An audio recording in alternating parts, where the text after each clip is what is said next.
Hey guys, welcome back to my channel एक तरफा ज्ञान। और आज की इस वीडियो में आप सभी को से बात करने वाला हूँ नीट यूजी काउंसलिंग जो हुई थी उसके बाद जो कॉलेज में बच्चों का अलॉटमेंट हुआ और बच्चों को कॉलेज में जाकर रिपोर्ट करना पड़ा, तो उस समय पे उनको कौन कौन से डॉक्यूमेंट्स दिखाने पड़े, कौन कौन से एफिडेविट्स बनवाने पड़े, इन सभी के बारे में कंप्लीट इन्फॉर्मेशन दूंगा, जिससे आने वाले जो ईयर है 2023 और 24 में जो बच्चे पेपर देंगे या फिर अभी भी जो थोड़ा बहुत काउंसलिंग बची हुई है उसमें बच्चों को दिक्कत ना हो डॉक्यूमेंट्स को लेकर।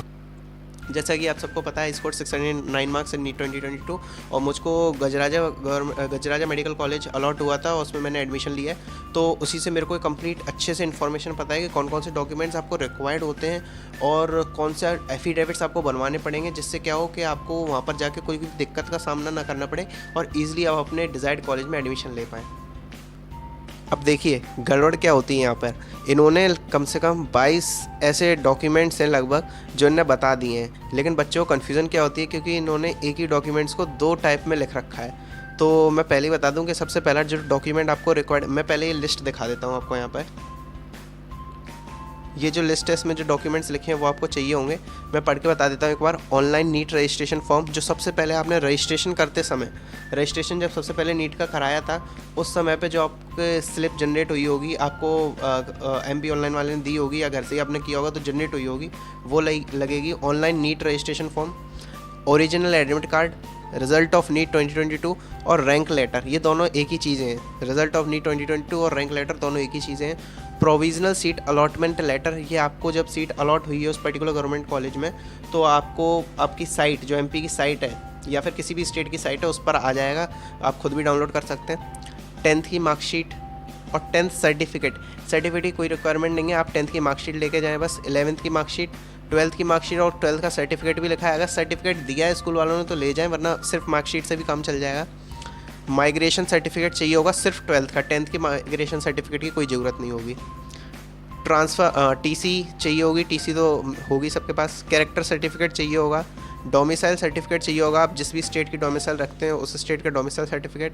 कास्ट सर्टिफिकेट, अगर सिर्फ आप ST SC OBC हैं, जनरल या जनरल EWS वालों के लिए कोई कास्ट सर्टिफिकेट नहीं है। EWS सर्टिफिकेट, अगर आप EWS जनरल EWS कैटेगरी से बिलोंग करते हैं तो आपको EWS का सर्टिफिकेट होना चाहिए आपके पास, भले ही कास्ट सर्टिफिकेट ना हो। Income certificate of current financial year, certificate of MPPH FF, ये फ्रीडम फाइटर और फिजिकली अनेबल्ड जो बच्चे होते हैं उनके लिए जो उनका सर्टिफिकेट बनता है वो आपके पास होना चाहिए। फ्रीडम फाइटर्स और फिजिकली अनेबल्ड बच्चों के वाला जो सर्टिफिकेट बनता है वो होना चाहिए। इसके अलावा बहुत ही मॉनिटरी है, इसमें लिखा हुआ है 20 पासपोर्ट साइज़ फ़ोटोग्राफ और 1 पासपोर्ट साइज़। तो मैं पर्सनली आपसे कहूँगा कि आप 30 पासपोर्ट साइज़ फ़ोटो रखें। 20 तो वो ले ही लेंगे, 10 आपके जो बाकी के एफिडेविट और डॉक्यूमेंट्स होंगे उसमें लग जाएंगे, तो 30 आप पासपोर्ट साइज़ फ़ोटो और 1 पासपोर्ट साइज़ फ़ोटो रख लें। लेकिन आप याद रखना कि जो पासपोर्ट साइज़ फ़ोटो होगी वो भी आपके पास 2 या 3 होनी चाहिए, क्योंकि एक तो वहाँ इस्तेमाल हो जाएगी और बाकी आपके पास रखे रहें, क्योंकि आगे जो होगा उसमें ही वो वही फ़ोटो लगाएंगे, इसलिए आपके पास एक्स्ट्रा कुछ कॉपीज़ होनी चाहिए उस फ़ोटो की। इसके अलावा आधार कार्ड होना चाहिए आपके पास। First page of bank passbook, आपकी पासबुक या आपके पेरेंट्स की, आपकी पासबुक है तो वेल एंड गुड, आप अपने पासबुक का फर्स्ट पेज लगा दें।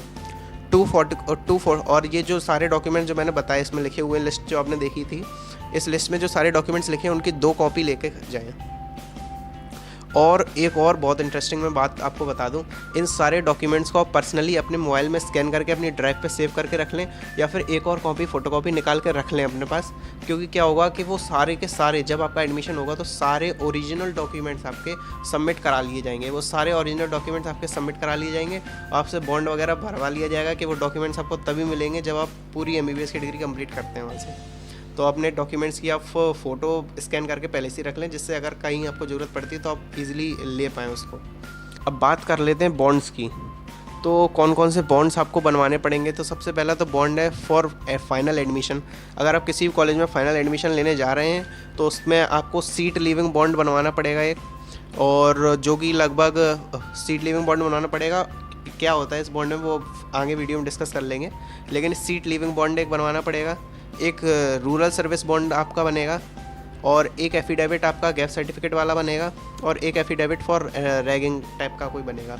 तो ये एफिडेविट्स को लेकर कोई टेंशन नहीं लेनी है। आप जिस भी गवर्नमेंट कॉलेज में जाके रिपोर्ट करेंगे वहाँ पे कई सारे लोग आपको मिल जाएंगे जो इन एफिडेविट्स को बना रहे होंगे, तो आप उनसे ईजिली इन एफिडेविट्स को बनवा सकते हैं।